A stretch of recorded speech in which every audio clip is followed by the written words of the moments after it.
Hi everyone, this is Miss Anne, and welcome to our Monday book tasting. Today, I'm going to be reading from Merci Suarez Changes Gears by Meg Medina, and this was a Newbery Award-winning book in 2019, so this won the Newbery Award. And so we're going to start by starting with the first chapter, and we're going to probably do about 2 chapters, as we always do with our book tastings, and then I have a couple of good read-alikes for you. So if you end up reading this book, you can check it out here or online. And once you've read it, we have some good read-alikes for you. So, here we go. Chapter 1. To think, only yesterday I was in Cancelladas, sipping lemonade and watching my twin cousins run through the sprinkler in the yard. Now I'm here in Mr. Patchett's class, sweating in my polyester school blazer and waiting for this torture to be over. We're only halfway through health and PE when he adjusts his tight collar and says, "Time to go." I stand up and push in my chair like we're always supposed to, grateful that picture day means that class ends early. At last, we won't have to start reading the first chapter in the textbook. I'm okay, you're okay, on differences as we develop. Gross. Coming, Miss Suarez? He asks me as he flips off the lights.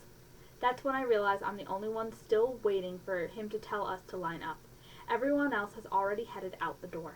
This is 6th grade, so there won't be one of the PTA moms walking us down to the photographer. Last year, our escort pumped us up by gushing the whole way about how handsome and beautiful we all looked on the first day of school, which was a stretch, since a few of us had mouthfuls of braces or big gaps between our front teeth. But that's over now. Here at Seaward Pines Academy, 6th graders don't have the same teacher all day, like Miss Miller in the 5th grade. Now we have homerooms and lockers. We switch classes. We can finally try out for sports teams. And we know how to get ourselves down to picture day just fine. Or at least the rest of my class does. I grab my new book bag and hurry out to join the others.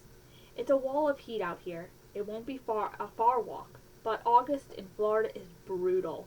So it doesn't take long for my glasses to fog up and the curls at my temples to spring into tight coils. I try my best to stick to the shade near the building, but it's hopeless. The slate path that winds to the front of the gym cuts right across the quad, where there's not a single scrawny palm tree to shield us. It makes me wish we had one of those thatch roof walkways that my grandfather Lolo can build out of bronze. How do I look? Someone asks. I try my lenses on my shirt tail and glance over. We're all in the same uniform, but some of the girls got special hairdos for the occasion, I notice. A few were even flat-ironed. You can tell from the little burns on their necks. Too bad they don't have some of my curls. Not that everyone appreciates them, of course. Last year, a kid named Dylan said I look like a lion, which was fine with me, since I love those big cats. Mammy is always nagging me about keeping it out of my eyes, but she doesn't know that hiding behind it is the best part. This morning, she slapped a school-issue headband on me. All it's done so far is give me a headache and make my glasses sit crooked. Hey, I say, it's a broiler out here. I know a shortcut. The girls stop in a glob and look at me. The path I'm pointing to is clearly marked with a sign, maintenance crews only, no students beyond this point. No one in this crowd is much for breaking rules, but sweat is already beating above their glossed lips, so maybe they'll be sensible. They're looking to one another, but mostly to Edna Santos. Come on, Edna, I say, deciding to go straight to the top. It's faster and we're melting out here. She frowned at me, considering the options. She may be a teacher's pet, but I've seen Edna bend a ruler too, making faces outside her classroom if she's on a bathroom pass. Changing an answer for a friend when we're self-checking a quiz. How much worse can this be? I take a step closer. Is she taller than me now? I pull back my shoulder just in case. She looks older somehow than she did in June, but we were in the same class. Maybe it's the blush on her cheeks or the mascara that's making little raccoon circles under her eyes. I try not to stare and just go for the big guns. You want to look sweaty in your picture, I say. Cha-ching! In no time, I'm leading the pack along the gravel path.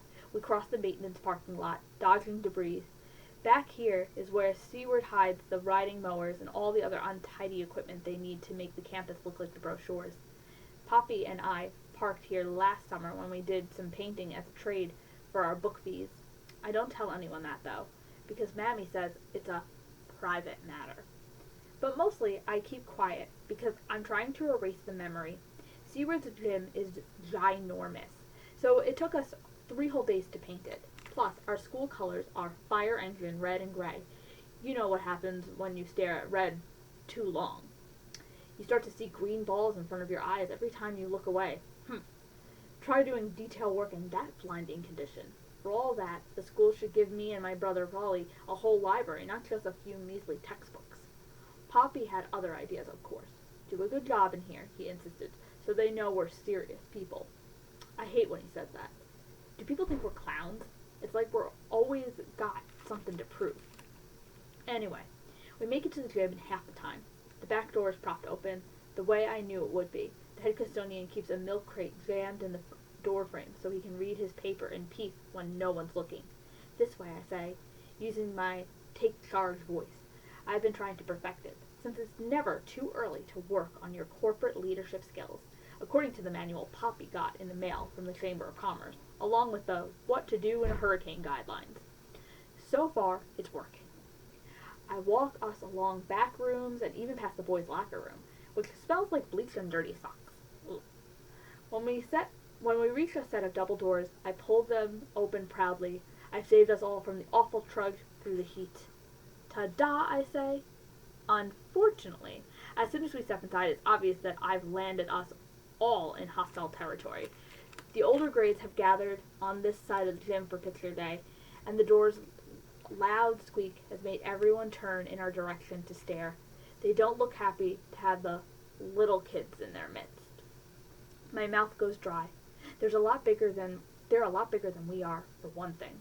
9th graders, at least. I look around for my brother, hoping for some cover, but then I remember that Raleigh got his fancy senior portraits taken in July at a nice air-conditioned studio at the mall. He won't be here at all today. He'll be helping in the science lab, as usual, and working on all his college applications in between. So here we are, trapped, thanks to me. Oh my God, they're so cute, a tall girl says, like we're kittens or something. She even steps forward and pats the top of my head. I look at my shoes, my cheeks burning. Edna pushes past me as if we're not surrounded. With a flip of her black hair, she takes over, and in the way that she always does. Follow me, she says. This is no time to be picky. I stay close behind her as she marches us towards the other side of the gym. Thankfully, Ms. Daniels, our school secretary, doesn't notice that we came in the wrong door. She's usually a stickler for rules, but she's too busy collecting payment envelopes for the 6th graders and running crowd control. Still, she does notice that we're all snorting and giggling the way you do after surviving an especially scary roller coaster ride. Quiet please, girls, she snaps, without looking up from her clipboard as we reach her. Ladies to the left, gentlemen over here. Shirts tucked, please. Have your forms and money ready. I get in line behind a girl named Lena, who is reading while she waits, and try hard not to look at Ms. Daniels as she checks everyone's selections. Mammy only marked the cheapo basic package, and I happen to know because it said so in giant font on the letter we got at home this summer. That picture day at Seward is one of our biggest school fundraisers. You're supposed to buy a lot, like for your family in Ohio that barely knows you and whatnot. But my family mostly lives on the same block, one house next to the other. We see each other every single day. Besides, my portraits don't ever turn out so great. It's my left eye that's the problem. It still strays sometimes, pulling out as if it wants to see something far off, all on its own. When I was little, I wore a pirate patch over my good eye to make the muscles in the bad one get stronger, and when that didn't help, I had surgery to straighten it. But even now, my eye still gives me trouble when I least want it to, like picture day. If only Miss Daniels would let me take my own picture instead. The camera in my phone is awesome. Plus, I downloaded PicQT, so it's fun to edit the pictures I take. My favorite thing is turning people into their favorite animals. puppies, alligators, ducks, bears, you name it. Even better than on Snapchat. But those would be good yearbook photos. I glance over at Rachel, who's behind me. With her big eyes and tiny nose, she'd make an awesome owl. I move up in line and scoop out the photographer's setup. There's a screen background, sheets on the floor, and those big umbrellas to filter the light. She looks sort of grumpy, but who can blame her? It's just point and shoot all day long. No fun. When she dreamed of being a photographer, she couldn't have meant this. I mean, if I were a photographer, I'd be on safari somewhere, perched on top of a jeep and shooting rhinos for National Geographic. Not here in a hot, though expertly painted gym. Next, she says. Miss Daniel motions to Edna, who, in no time flat, starts posing easily on the stool like some sort of school portrait supermodel. I glance over at Edna's order form on the table. Just as I suspected, her envelope says, Gold Package Supreme. I sigh and shift on my feet. It's going to take a while for the photographer to take 5 poses with different backgrounds. In the end, Edna will get pictures in every size too, including enough wallet photos to make sure everyone at this school has one. I swear, all that's missing from the package is a billboard. What's even crazier is that it costs $100. For that kind of money, I could have half the deposit for a new bike. You'll be there tomorrow morning, Mercy? Miss Daniel's voice startles me. I turn around to find that she's next to me, watching Edna too. I can tell she's pleased.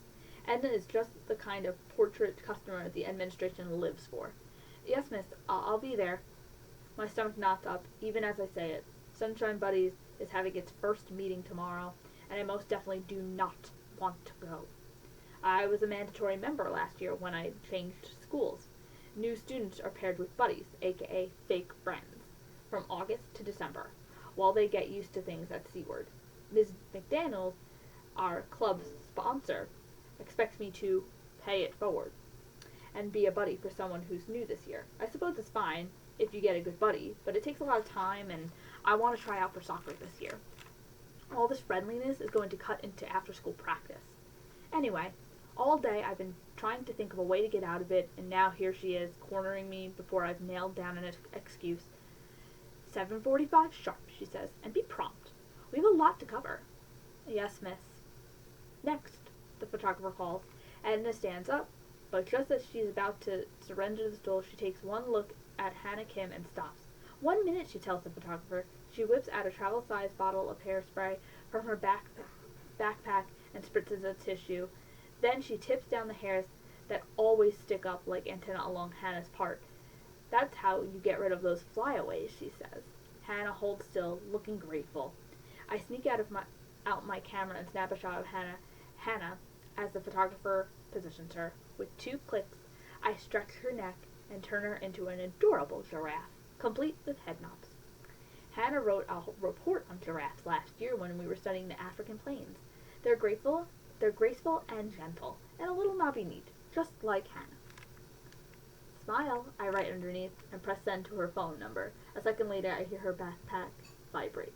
Merci Suarez. I slip my phone out of view just as Miss McDaniels looks up from her clipboard. She keeps a whole collection of the stuff she confiscates, and I don't want my phone to be part of it. My heart races, and my cheeks get blotchy as I step forward. Luckily, she's only calling my turn. The boys in our class start making faces and flaring their nostrils to try to make me laugh. Normally I wouldn't care, especially since no one makes better faces than I can. Last year, we used to have contests at lunch, and I always won.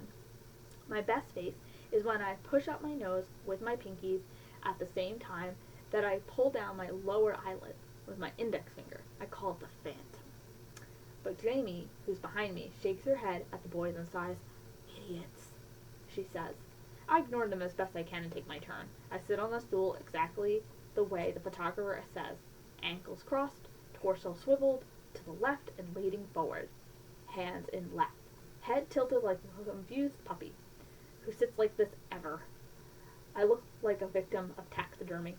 Smile, the photographer says, without an ounce of joy in her voice. Just as I'm going to decide whether to show teeth, a huge flash goes off and blinds me. She ignores me and reviews her shots. It must be really bad for her to hold up the line this way. Do-overs mean time, and everyone in business knows that time is money. Let's try again, she says, adjusting my glasses. Chin up this time. Chin? Who is she kidding? I already know that's not the problem. My eye is fluttering, and I can feel the soft pull to the left. Look at the camera, honey, the photographer says. I blink hard and fix both my eyes on her lens, which always makes me look angry, but it's the best I can do. She shoots again and again in an explosion of shutter clicks. I must look as awkward as I feel because I can hear the boys snickering. When it's over, I jump off the stool and head for the bleachers where the others are sitting. My head is pounding from this dumb headband. I yank it off and let my hair hang down in my face. Edna moves down as I take a seat to wait for the dismissal bell.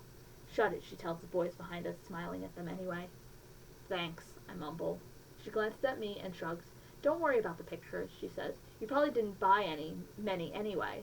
The final bell rings and everyone scatters. And that is the end of chapter 1 of Merci Suarez Changes Gears by Meg Medina. So we're just going to read the first chapter for this first section because they're a little bit on the longer side.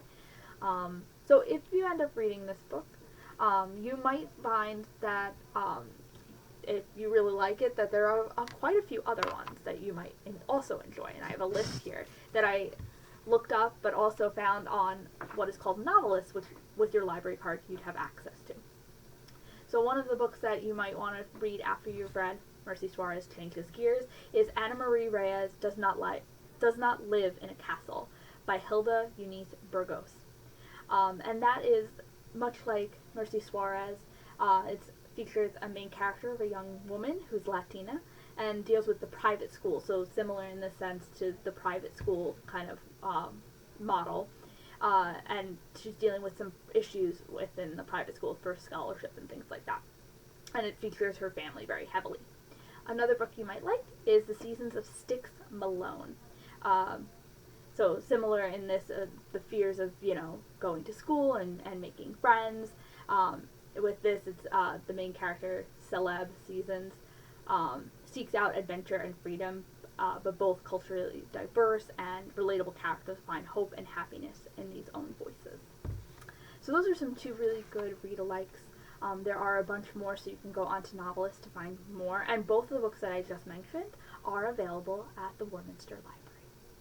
Well, we hope that you guys enjoyed this one. We'll be back next week with another Monday book tasting, and we're featuring books that were published in 2019 and 2020. So these are some newer books to introduce you guys to. Until next time, we hope that you guys are staying safe out there, and again, we always hope to see you guys very soon at our library. Bye, everyone!